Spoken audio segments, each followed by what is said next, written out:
ಇನ್ನು ಡೈರಿ ವಿಚಾರವಾಗಿ DK ಶಿವಕುಮಾರ್ಗೆ BJP ರಾಜ್ಯಾಧ್ಯಕ್ಷ ಬಿಎಸ್ ಯಡಿಯೂರಪ್ಪ ಟಾಂಗ್ ಕೊಟ್ಟಿದ್ದಾರೆ. ಅಯ್ಯೋ ಡೋಂಟ್ ವರಿ ಬಾಬಾ, ಕಡೇ ಗಳಿಗೆಯಲ್ಲಿ ಬಂದು ಹಗುರವಾಗಿ ಮಾತನಾಡಿದ್ರೆ ಏನೂ ಆಗಲ್ಲ. ಡೈರಿ ಬಗ್ಗೆ ಮಾತನಾಡಿರುವ ಡಿಕೆಶಿಗೆ ತಾನು ಹೇಳ್ತಿರೋದೆಲ್ಲ ಸುಳ್ಳು ಅಂತ ಗೊತ್ತಿದೆ ಅಂತ ರಿಯಾಕ್ಟ್ ಮಾಡಿದ್ದಾರೆ. ನಾವು ಹಿಂದೆಂದೂ ಇಲ್ಲದಂಥ ವಾತಾವರಣ ಚೆನ್ನಾಗಿದೆ. ಏನು ಅವ್ರ ಡ್ಯೂಟಿ ಅವ್ರು ಮಾಡ್ತಾರಪ್ಪ, ನಾವ್ಯಾಕೆ ಡೋಂಟ್ ವರಿ ಬಾಬಾ, ಇದೆಲ್ಲ ಇದ್ದದ್ದೇ ಚುನಾವಣೆ ಸಮಯದಲ್ಲಿ. ನಮ್ಮ ಕೆಲಸ ನಾವು ಪ್ರಾಮಾಣಿಕವಾಗಿ ಮಾಡೋಣ ಅಷ್ಟೇ. ಜನ ಬೆಂಬಲ ಇದ್ದಾಗ ಈ ಥರ ಕೊನೆಗಳಿಗೆಲ್ಲ ಬಂದು ಹಗುರವಾದ ಮಾತುಗಳಿಗೆ ಕವಡೆ ಕಾಸಿನ ಕಿಮ್ಮತ್ತಿರೋದಿಲ್ಲ.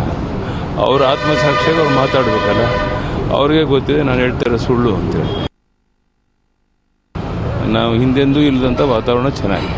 ಏನು ಅವ್ರ ಡ್ಯೂಟಿ ಅವ್ರು ಮಾಡ್ತಾರಪ್ಪ, ನಾವ್ಯಾಕೆ ಡೋಂಟ್ ವರಿ ಬಾಬಾ, ಇದೆಲ್ಲ ಇದ್ದದ್ದೇ ಚುನಾವಣೆ ಸಮಯದಲ್ಲಿ. ನಮ್ಮ ಕೆಲಸ ನಾವು ಪ್ರಾಮಾಣಿಕವಾಗಿ ಮಾಡೋಣ ಅಷ್ಟೇ. ಜನ ಬೆಂಬಲ ಇದ್ದಾಗ ಈ ಥರ ಕೊನೆಗಳಿಗೆಲ್ಲ ಬಂದು ಹಗುರವಾದ ಮಾತುಗಳಿಗೆ ಕವಡೆ ಕಾಸಿನ ಕಿಮ್ಮತ್ತಿರೋದಿಲ್ಲ. ಅವ್ರ ಆತ್ಮಸಾಕ್ಷಿಯಾಗಿ ಅವ್ರು ಮಾತಾಡಬೇಕಲ್ಲ, ಅವ್ರಿಗೆ ಗೊತ್ತಿದೆ ನಾನು ಹೇಳ್ತಿರೋ ಸುಳ್ಳು ಅಂತೇಳಿ. ನಾವು ಹಿಂದೆಂದೂ ಇಲ್ಲದಂಥ ವಾತಾವರಣ ಚೆನ್ನಾಗಿದೆ. ಏನು ಅವ್ರ ಡ್ಯೂಟಿ ಅವ್ರು ಮಾಡ್ತಾರಪ್ಪ, ನಾವ್ಯಾಕೆ ಡೋಂಟ್ ವರಿ ಬಾಬಾ, ಇದೆಲ್ಲ ಇದ್ದದ್ದೇ ಚುನಾವಣೆ ಸಮಯದಲ್ಲಿ.